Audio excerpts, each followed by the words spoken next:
Abra sua Bíblia em Lucas capítulo 9. Quero ler convosco a partir do versículo 23. Lucas capítulo 9, a partir do versículo 23.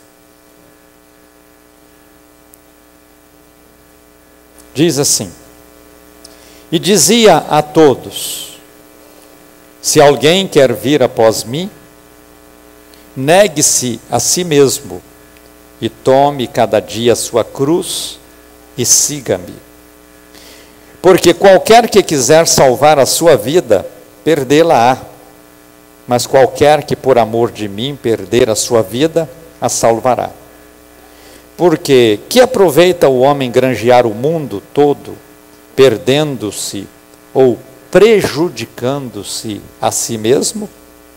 Porque qualquer que de mim e das minhas palavras se envergonhar, dele se envergonhará o Filho do Homem, quando vier na sua glória e na do Pai e dos santos anjos.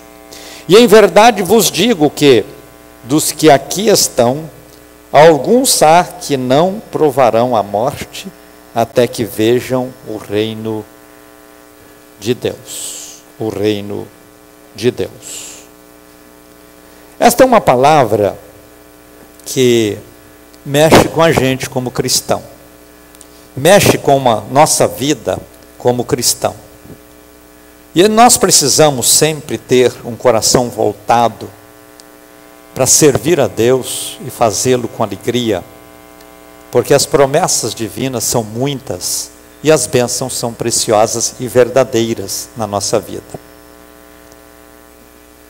Quando o texto começa dizendo, se alguém quiser vir após mim, ou seja, se alguém deseja seguir a Jesus, tem que tomar algumas providências, tem que aprender a renunciar a algumas coisas, tem que aprender a dizer não para algumas ofertas, tem que aprender a esvaziar-se de si mesmo, porque muitas vezes nós somos cheios de querer, cheios de vontade, cheios de vaidade, cheios de orgulho próprio. Essas coisas não combinam com a vida cristã.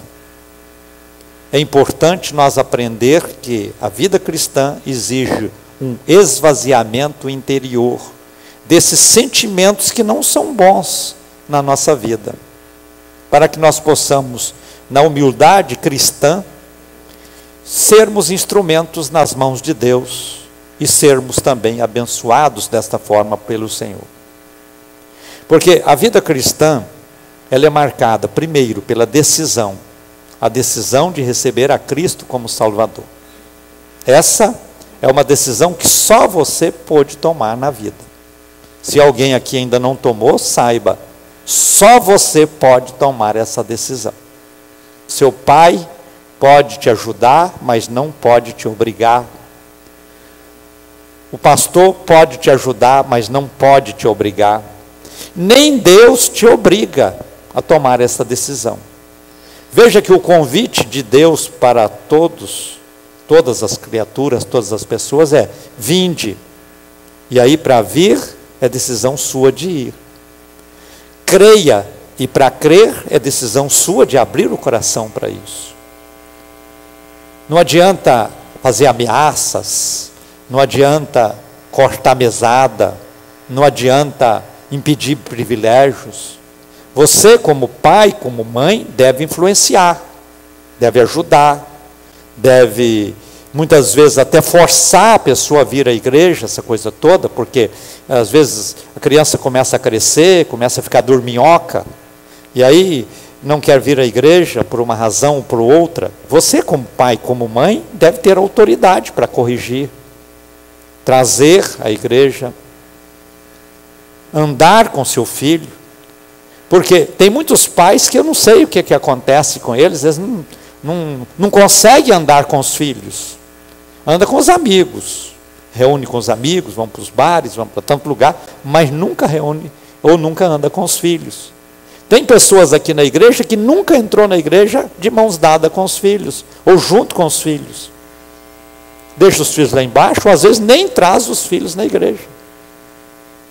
Nós precisamos de entender que filhos precisam estar perto dos pais. Porque vivendo junto com os pais, eles estão aprendendo aquilo que o pai já aprendeu. E nós na vida, nós os mais velhos, já erramos, mas sabemos o que é necessário fazer para errar menos, porque aprendemos com os nossos próprios erros. Os nossos filhos, eles podem evitar muitos erros, aprendendo com os pais lições importantes, de humildade, de compromisso cristão, de vida de fé, de vida de obediência a Deus, para que esses filhos possam ter um caminho mais curto para chegar à felicidade. Muitos de vocês aqui pagaram um preço altíssimo para chegar no ponto da felicidade, porque não teve alguém para dizer: ó, meu filho, não faça assim, esse caminho aqui é melhor, e teve que procurar o seu próprio caminho. Diz que um bezerro ficou perdido na entrada de uma floresta, perdeu da boiada, e o bezerro ficou sozinho. Ele queria atravessar a floresta, aí ele foi entrando, e entrou por aqui, entrou por ali, até que ele saiu do outro lado, mas coitado, teve que andar muito dentro da floresta, dando muitas voltas para conseguir chegar do outro lado. Depois foi passando por ali um burro, e o burro queria também atravessar a floresta, mas não conhecia, não tinha caminho. Aí ele viu o caminho do bezerro, e seguiu o mesmo caminho do bezerro, e chegou do outro lado. Aí mais na frente, veio um animal, um outro animal, que era um cavalo, queria também atravessar a floresta, mas não conhecia caminho, logo viu o caminho do bezerro, o caminho do burro, e seguiu o mesmo caminho, e saiu do outro lado. E passou o tempo, chegou ali um homem, que queria também atravessar a floresta, não conhecia o caminho, falava: vou andar pelo caminho, e andou pelo caminho do bezerro, o caminho do burro, o caminho do cavalo, e chegou do outro lado. E depois veio alguém numa carroça, também queria atravessar, não viu nenhum caminho, falou: aqui tem uma picada, entrou no caminho do bezerro, e atravessou, e saiu do outro lado. Mas o que aconteceu com aquele caminho? Ficou cheio de voltas, cheio de curvas. Quando você está viajando aí para a sua cidade, para qualquer lugar, vê uma estrada cheia de curvas, sabe, foi estrada de bezerro. O bezerro começou aquela estrada. Agora, quando você vai para Belém, Brasília, por exemplo, só reta, aí já foi o homem que fez, antes do bezerro. Mas quando faz, porque depois cria cidades em volta da estrada do bezerro, depois cria vilas, depois vem o governo e asfalta a estrada do bezerro, e fica aquela estrada cheia de curvas, é uma dificuldade para atravessar. Mas a vida pode ser mais reta, e com isso muito melhor, quando nós corrigimos as curvas. E aí é importante cada um de nós entender que nós podemos cortar as curvas que os nossos filhos teriam que percorrer para chegar do outro lado, justamente mostrando para eles um caminho reto, o caminho melhor. É claro que a decisão é deles, mas nós podemos influenciá-los e podemos ajudá-los. Então a vida cristã começa pela nossa decisão, é o poder da decisão. A decisão que cada um de nós precisa ter a coragem de tomar na vida. Porque se nós não tivermos essa capacidade para tomar essa decisão, o que vai acontecer? Nós vamos protelando, não, hoje não. E quantas vezes eu ouço isso de pessoas: não, quer aceitar Jesus como Salvador? Eu falo: hoje não, por enquanto não. Mas você não está vendo que esta é a verdade? Estou vendo, mas dá mais um tempo. Ou seja, vai protelando essa decisão na vida.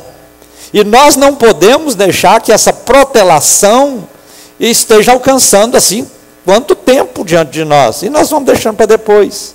Então Jesus está dizendo: se alguém quiser vir após mim, ou seja, se alguém quiser seguir a Jesus, aí tem a decisão. A decisão de aceitar a Cristo como seu Salvador. E essa decisão é a melhor decisão que você poderia tomar na sua vida. É a decisão mais sensata que você toma, porque quando você diz: eu aceito Jesus como meu Salvador, você está tomando uma decisão importante de entregar nas mãos daquele que te fez o destino da sua vida espiritual. Nós somos feitos de corpo, bate na mão assim, ó. Corpo. Você tem a matéria, nós somos feitos do corpo. Mas nós somos também alma. E somos também espírito. Se somos corpo, se somos alma e se somos espírito, nós não podemos preocupar só com o corpo. Quantos de vocês aqui passaram por uma faculdade? Enfrentaram lá 4, 5, 6 anos para vencer? Quantos? São muitos, não são? Graças a Deus por vocês. Porque vocês estavam preocupados só com o corpo? Não, preocupados também com o conhecimento que é ligado à nossa alma. Conhecimento. Quantos de vocês não fizeram a faculdade? Tiveram o desejo de fazer, mas não conseguiram, por alguma razão. Apesar que não é tarde para fazer ainda. Eu já vi gente entrando na faculdade com 70 anos e saindo formado de lá com diploma na mão. Então nunca é tarde para fazer alguma coisa. Faculdade é bom, curso é bom, estudar é bom. Mas não é só a faculdade. A faculdade é porque você entra, tem aquela obrigatoriedade de ir todos os dias, de estudar matérias, de fazer as provas e de ser aprovado. Então, nós às vezes somos obrigados a ter um cabresto. Sabe o que é cabresto? É aquilo que coloca na cabeça do cavalo e você leva o cavalo onde você quer, para a direita, para a esquerda, para cá, para lá. E às vezes nós somos obrigados a ser encabrestados. Uma faculdade é um cabresto que você põe na sua cabeça. Porque se deixar à vontade, às vezes você não consegue ter esse compromisso. Então nós precisamos de entender que o conhecimento é uma preocupação que precisamos ter. Mas não é só conhecimento das coisas humanas, das coisas terrenas, não. Nós precisamos também de ter o conhecimento das coisas espirituais. Porque conhecer as coisas terrenas, você já conhece de ouvir falar, já conhece de fazer, já conhece de experimentar, e assim por diante. Mas e as coisas espirituais? E quando nós abrimos o coração para receber a Jesus como Salvador, nós estamos dando início à vida espiritual. Porque nós temos corpo, alma e espírito. Então não podemos preocupar só com corpo e alma, só com alimentação do corpo, alimentação do intelecto e deixa o espiritual para lá. Não podemos. Nós precisamos de tomar a decisão. E a melhor decisão foi aquela, naquele dia, que você disse: eu quero receber Jesus como meu Salvador. Foi a melhor decisão da sua vida. Você pode dar graças a Deus por essa decisão? Foi a melhor decisão da sua vida, aceitar Jesus como seu Salvador. Mas é a partir daí? A partir daí entra uma vida de renúncia. Aquele que quiser vir após mim, negue-se a si mesmo. O que mais? Tome cada dia a sua cruz. E o que mais? Siga-me. Veja a importância disso aí. Essa capacidade que nós precisamos de desenvolver do renunciar. E a vida cristã é uma vida de crescimento. Você viu no texto que nós lemos aí, que a pessoa que não preocupa com a vida espiritual está prejudicando a quem? Você leu aí, está prejudicando a quem? A si mesmo. Às vezes alguém diz: esses crentes ficam aí pedindo tantas coisas nas pessoas e tal. Não, aqueles que negam a fé em Cristo, aqueles que não abrem o coração para Jesus, aqueles que não cuidam da vida espiritual, estão sendo prejudiciais a si mesmos. Estão prejudicando a si mesmo. Porque a vida cristã, ela trabalha nosso interior, coloca o nosso mundo interior em ordem, em equilíbrio, para que naquilo que vamos fazer, ou naquilo que estamos fazendo, possamos fazê-lo com mais sensatez, com mais sabedoria, com mais equilíbrio, e consequentemente sermos melhores e mais vitoriosos em tudo. Mas para isso nós precisamos ter essa capacidade de cada dia renunciar a si próprio, negar a si próprio. É renúncia isso aí. Porque a vontade do corpo, a vontade da carne, a vontade humana, ela nem sempre está coerente com a vontade de Deus na nossa vida. Muitas vezes ela está contrária ao propósito divino. Mas a vontade de Deus na nossa vida somos nós que tomamos a decisão de entrar nela. A gente nasce, cresce, e cada um quer estabelecer o rumo da sua vida. Isso na vida normal. Agora, numa vida cristã, nós nascemos e crescemos e queremos ver o melhor de Deus na nossa vida acontecendo. Sabe por que a Rede Globo começou agora a fazer trabalhos, abrindo portas para os evangélicos na grade de programação dela? Vocês estão vendo aí, ela está realizando festivais chamados Promessas, está veiculando programas de músicas evangélicas, chamadas músicas gospel, em sua grade de televisão, porque ela fez uma pesquisa da nação brasileira, a nação brasileira, e pegou essa pesquisa qualitativa e analisou a população, e dentro dessa pesquisa entrou a pesquisa com os evangélicos, e ela começou a observar que, perguntava para uma pessoa, por exemplo, que não é evangélica, escuta, o que você espera desta vida? Eu falo assim, me espero aposentar e desfrutar da vida, espero uma boquinha aí, coisas assim, que a maioria quer. Mas quando entrevistavam um evangélico, ele disse, olha, eu quero conduzir a minha vida, de forma que eu possa dar amparo para a minha família, eu quero dar bons exemplos para os meus filhos, quero ter força para trabalhar enquanto eu puder, para que eu possa sempre dar o melhor para a minha família, para os meus filhos, e quero que os meus filhos possam fazer uma faculdade e ser alguém na vida. Então veja, a preocupação do evangélico não é só consigo, é com a família inteira. A preocupação com a maioria dos que não são evangélicos não é nesta linha. Ele está mais preocupado com si próprio. Aí eles chegaram à conclusão, esse povo evangélico vai dominar esse país. Porque é um povo que tem prazer de trabalhar, é um povo que quer ver os filhos bem encaminhados, é um povo que quer ver a família feliz e vitoriosa. E aí esse povo vai crescer, esse povo vai dominar esse país. Nós não podemos perder aquilo que no marketing chama de esse filão de mercado. E aí eles começaram a abrir as portas, porque até então não se permitia nada de evangélico na Rede Globo. Eles tinham dificuldade de anunciar as marchas para Jesus, eles tinham dificuldade de anunciar qualquer evento que falasse de Jesus, que fosse ligado aos evangélicos. Agora não, tem a marcha para Jesus em Goiânia, tem a marcha para Jesus no Rio, São Paulo, qualquer lugar que for, mostra no Jornal Nacional, mostra no Fantástico, mostra nos melhores programas que eles têm. Estão convidando os evangélicos para participar de atividades que eles desenvolvem, fazendo trabalhos especiais com evangélicos, procurando promover, porque eles querem criar uma sintonia com os evangélicos, porque estão vendo que os evangélicos estão crescendo, e esses evangélicos vão dominar esse país. Isso não é por acaso, não. Não é que entrou um crente lá e nada disso, é pesquisa, é compreensão da situação do povo. E eles estão vendo que os evangélicos têm interesse, primeiro, de ser produtivo. Segundo, de ter uma família abençoada. Terceiro, ver esses filhos crescendo na vida.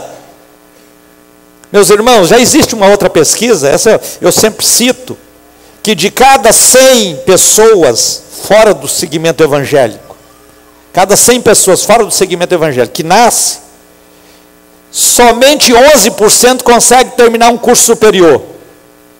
Agora, quando fizeram essa pesquisa entre os evangélicos, de cada 100 crianças evangélicas que nascem, 30% consegue chegar ao curso superior e terminar uma faculdade. Ou seja, 3 vezes mais. Isso aí é um crescimento quantitativo e qualitativo sem tamanho. Nós estamos vendo aí, olha, esse Joaquim Barbosa do Supremo Tribunal, ele é parente de família evangélica. Não sei se ele é. A mãe é evangélica da Assembleia de Deus lá no Rio de Janeiro. Eu não sei se ele é, porque esse povo é muito reservado para falar o que é, o que pensa. Mas tem princípios, caso não seja. E assim nós vamos crescendo nesta área, ocupando lugares, ocupando posições. Não que nós estamos querendo, simplesmente, nosso objetivo não é esse. Nosso objetivo é ser útil. Nosso objetivo é trabalhar para o bem dessa nação. Nosso objetivo é ter um país organizado e abençoado. Nosso objetivo é diminuir essa crise de identidade que existe entre as pessoas. E aí os pais evangélicos estão incentivando os filhos a estudar, fazer faculdade, crescer nesta área. E veja, essa pesquisa que eu conheço, que eu vi, já tem uns 10 anos que eu vi, já era essa linha. 30% dos evangélicos que nascem terminam um curso superior. Enquanto que dos não evangélicos, só 11% conseguia tal coisa. Isso é importante, nós temos essas informações. Primeiro, para sabermos que nós não estamos numa aventura. A vida cristã não é uma aventura. A aventura é continuar fora de Cristo. Aí é difícil vencer na vida. Mas com Cristo não é aventura, é decisão que nós tomamos com consciência, com entendimento e perseguimos nesse propósito a vida inteira.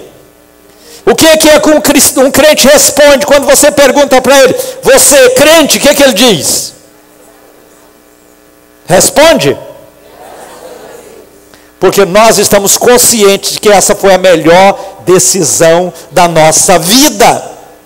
Mas nós não podemos nem de forma alguma considerar como um peso ser crente, apesar de termos que negar a nós mesmos, apesar de termos de tomar cada dia a cruz que porventura tenhamos que carregar, apesar de que nós não podemos afastar da presença de Jesus nem para a direita nem para a esquerda, mas continuar sempre seguindo a Ele.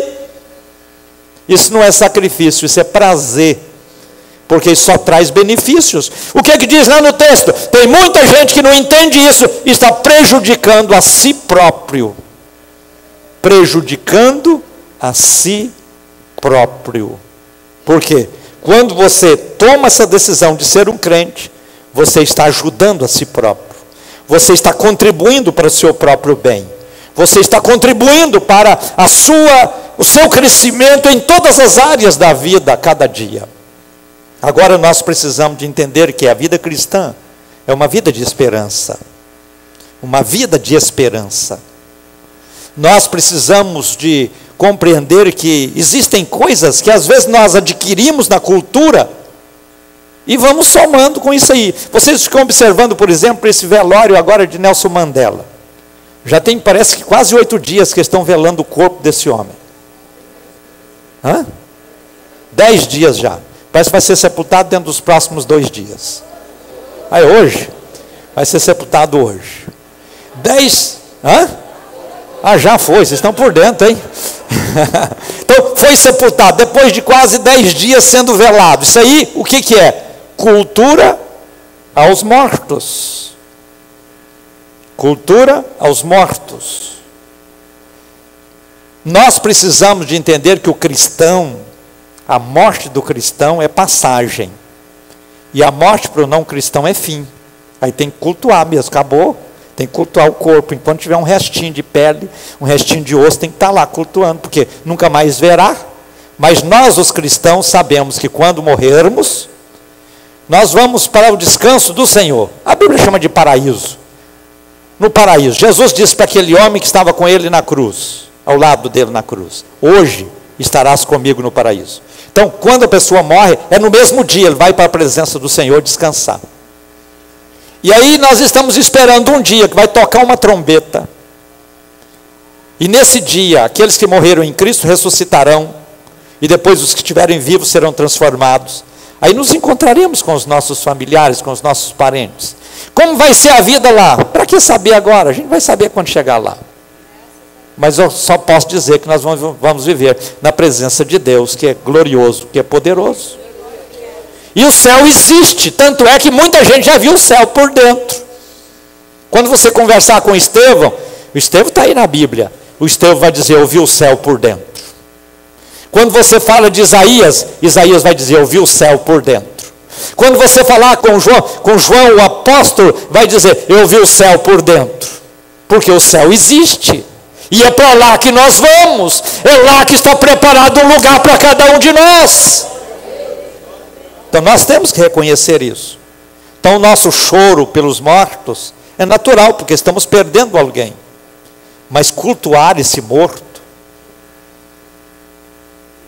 a vida inteira, ter desespero de morrer, como alguns às vezes têm.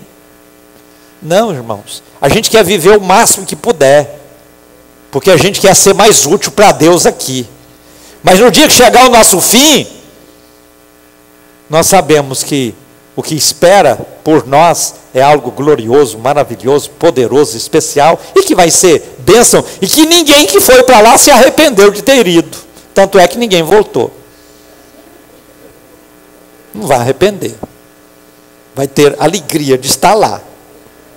Pergunta para alguém que está lá, quer voltar para cá? Ele, ó, de jeito nenhum. Porque lá não tem cemitério, porque lá não tem morte. Lá não tem hospital, porque lá não tem doença. Lá não tem justiça, porque lá não tem injustiça. Lá não tem fórum, porque lá não tem injustiça. Hã? Lá não tem cadeia, porque lá não tem crime. Tem lugar melhor para viver do que isso? Se você ficar sabendo que tem uma cidade aqui no mundo, que lá você não precisa nem fechar a porta, porque não tem ladrão. Lá o ar é tão abençoado que você não precisa nem tomar remédio para gripe, porque lá não tem enfermidade nenhuma. Que lá médico, coitado, se tivesse, morria de fome, foi para outros lugares. Que lá a polícia não precisa, porque todo mundo é ordeiro. O que você fazia? Comprar uma passagem para lá, vou morar nessa cidade. Tem lugar melhor do que esse? Não, nem advogado teria lá. Porque não tem crime. Então, se você ficar sabendo de uma cidade dessa, você queria morar nela. Por quê? É bom, mas tem essa cidade, só que essa cidade é no céu. Ah, mas então quero ir para lá. Não, não é você que determina o dia que você vai. É o próprio Deus que determina o dia que você vai. Então, enquanto você não for, diga, eu quero ser útil para Deus, para que eu tenha um bom lugar lá na presença dEle, para mim descansar. Então, procure, cada dia, negar-se a si mesmo, ser renúncia. Tomar cada dia a sua cruz, e ser obediência. E seguir a Jesus. Isso é decisão inteligente. Eu vou andar com Jesus, andar com Jesus, andar com Jesus, andar com Jesus, andar com Jesus. Porque andando com Ele, primeiro, sou feliz. Andando com Ele, meu direito no céu está garantido. Andando com Ele, eu tenho paz no coração. Andando com Ele, eu sou abençoado. Andando com Ele, eu sou vitorioso. Andando com Ele, eu realizo os meus sonhos. Andando com Ele, tem coisa melhor do que andar com Ele? Então nós precisamos de entender isso. É importante você crescer na vida profissional, mas não deixe que a vida profissional abafe a sua vida cristã. Apaga o seu amor a Deus. Tire de você o seu compromisso com Deus. Às vezes é necessário você aprender a dizer não para alguma oportunidade nesta terra. Quando você analisar e ver que ela pode contribuir para o seu afastamento de Deus, você diz não. Nós precisamos trabalhar nesse sentido. Eu estava ontem com uma pessoa que está até frequentando aqui a igreja. Ele me disse que mudou para um determinado estado e lá tinha a possibilidade dele ganhar muito dinheiro. Aí ele veio em Goiânia, pegou a família, pôs no avião e levou a esposa com os filhos para lá, para conhecer. Quando a família chegou lá, a família disse assim: Deus nos livre desse lugar. Deus nos livre e nos guarde deste lugar. Não queremos ficar aqui. Queremos voltar o mais rápido possível para a nossa cidade. E ele, tá bom. A família não quis, voltou. Está aqui, não está ganhando o dinheiro que ganharia lá, mas está bem com a família aqui. Por quê? Nós não somos mais, desde quando assumimos compromisso com esta vida, principalmente o crente, não é ele sozinho mais. Porque tem muitas pessoas aí fora, família que se dane, eu faço outra. eu estabeleço outra. Casamento, meus irmãos, é para a vida inteira. Está difícil? É cruz, carrega essa cruz, mas vá até o fim, porque isso significa vitória para você. Quem for fiel até o fim, alcança o quê? Coroa da vida. Ser fiel até a morte, e dar-te-ei a coroa da vida. Então veja, esse rapaz me deu um exemplo importante. Ele renunciou a uma possibilidade de ganhar muito dinheiro para ficar junto com a família. Está aí casado, com 3 filhos, feliz, abençoado. Várias vezes eu vi ele conversando no telefone com a família, eu vi que tem uma perfeita sintonia, comunhão. Por quê? O que adianta, irmãos, ficar rico e perder o melhor? Perder a felicidade, perder a paz, perder a alegria? Então nós precisamos de entender que a vida cristã é uma vida de bênçãos. Nem sempre você vai ser rico do jeito que gostaria, mas uma coisa eu te garanto, você vai ser mais feliz do que você gostaria de ser, com Cristo. Então cada dia tome a sua cruz, cada dia negue-se a si mesmo, cada dia siga Jesus pelo caminho. Seguir a Jesus tem sido bênção na vida de cada pessoa. E nós precisamos considerar isso como uma bênção e não um peso. Deus não quer alguém obrigado, sendo obrigado a servi-lo. Deus gosta de ver pessoas com decisão voluntária. Quando Jesus curou 10 leprosos, ele perguntou àquele que voltou: cadê os outros? Foram embora. Só você voltou para agradecer? Só eu. Aí Jesus disse para aquele que voltou: a tua fé te salvou. Então, é com esses que Jesus conta. É com aqueles que tomaram a decisão e passaram a andar com Cristo uma vida cristã frutífera, abençoada, vitoriosa, e assim foram felizes e serão felizes. Que Deus possa, nesta manhã, olhar para cada um de nós que aqui está. Cada um de vocês. E dizer assim: ali está meu filho, que me dá prazer. Ali está minha filha, que me dá prazer. Deus disse isso para Jesus. Quando Jesus foi lá na água do batismo e batizou, Deus bradou dos céus e todos ouviram aquela voz como de um trovão: este é o meu filho que me dá prazer. Este é o filho amado que me comprazo, o que me dá prazer. Quando nós obedecemos a palavra de Deus, às vezes tendo que pagar preço caro para isso, renúncia forte para isso, nós estamos dando prazer para Deus. E está escrito na Bíblia que a alegria do Senhor é a nossa força. A alegria do Senhor é a nossa força. E nós precisamos de dar prazer para Deus. E damos prazer para Deus de que forma? Obedecendo a sua palavra, sendo fiéis a Ele. Eu estou vendo com tristeza, às vezes o desinteresse de muitos de virem à igreja, de virem à casa do Senhor, de virem cultuar a Deus. Se envolvem com tantas atividades, e hoje tem tanta coisa presente dentro de casa, influenciando negativamente até, e as pessoas ficam presas a estas coisas, principalmente a nossa juventude. Hoje nós temos internet, e tem muita gente aí que vaza madrugada fora na internet, e depois vai dormir 5 horas da manhã, 6 horas da manhã, não tem força para vir à igreja. Inclusive, infelizmente, tem marido ou esposa que um vai dormir e o outro vai para a internet. E com esse negócio está entrando forças estranhas dentro da família. Forças estranhas dentro da família. A internet é um instrumento bom, sem dúvida, muito bom. Mas o lado bom dela. Hoje as pessoas estão usando a internet para praticar pedofilia, para até praticar sexo, prostituição, adultério e coisa parecida. Internet. Então, muito cuidado para você não ser atraído por aquilo que a internet oferece e começar a afastar da família e de Deus. Tenha cuidado naquilo que os filhos estão assistindo na internet.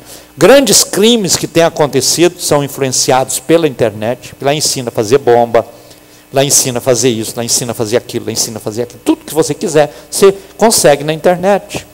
Então, muito cuidado. Aprenda a vigiar seus filhos naquilo que eles possam estar sendo influenciados pela internet, mas cuidado também, marido e mulher, para não dar esse espaço na sua vida, porque o diabo é sorrateiro. O diabo, ele é cheio de astutas, e ele vai usando o que pode, para justamente influenciar negativamente. Mas o texto está dizendo, negue cada dia a si mesmo, tome cada dia a sua cruz e siga-me. Siga Jesus, anda com Jesus, viva com Jesus, esteja com Jesus, ao lado de Jesus. E venha para a igreja, mais vezes. Não fica esse negócio de vir um culto só na semana, não. Tem gente que uma vez por semana está bom demais. Se eu pudesse, e normalmente eu vou em muitos cultos na semana. Essa semana eu fui na segunda-feira, num culto lá no bairro da Vitória, foi uma bênção. Ontem eu estive lá no Solange Parque, abrindo mais uma igreja, foi uma bênção. Quarta-feira eu estive aqui com vocês, foi uma bênção. Não, quarta-feira eu não estava aqui.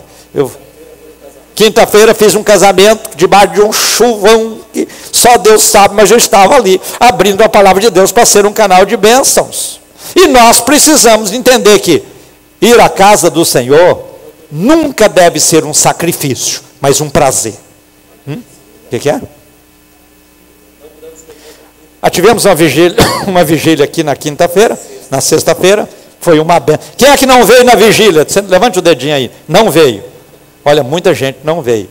Quem veio? Levante a mão. O que foi a vigília? Foi bênção. Às vezes alguns dizem assim, mas vigília, a noite inteira. Não, nós ficamos aqui só até 1h da manhã. Eu fui dormir às 2h da manhã. E no outro dia levantei às 7, como se não tivesse dormido a noite inteira. Tranquilo, porque tinha muita coisa para fazer. Mas olha, compensa vir à casa do Senhor. Nós temos culto aqui quase todos os dias. Quase todos os dias. E o bom seria se tivesse todos os dias. Mas eu te pergunto, você não tem afastado de Deus por causa dessa, desculpa a expressão, dessa preguiça espiritual, ou física mesmo, de vir uma vez só por semana na casa do Senhor? É pouco, meu irmão. É pouco, minha irmã. Estabeleça pelo menos 3 vezes por semana, no mínimo 3 vezes. Olha só, os americanos entraram por esse caminho e hoje estão alugando as igrejas para os pentecostais lá.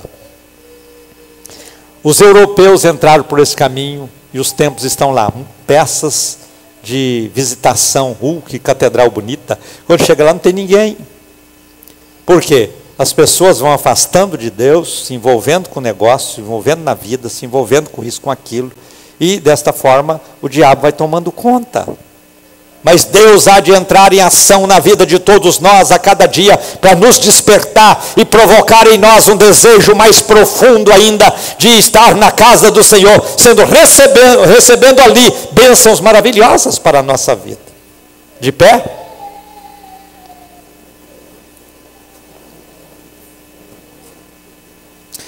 Em verdade vos digo que dos que aqui estão, alguns há que não provarão a morte, até que vejam o reino dos céus. Você quer ver o reino dos céus antes de morrer? Quem quer? Eu quero. Cada dia. E Deus quer te mostrar o reino dos céus. Deus quer te mostrar o céu por dentro. Por causa dessa palavra aqui, João foi o último dos apóstolos a morrer. E alguém dizia, esse João não vai morrer não, está naquela palavra que Jesus disse. E o João só morreu depois que viu o céu por dentro, lá em Apocalipse. Até então não morreu. Saiba, essa é uma promessa de Deus na sua vida.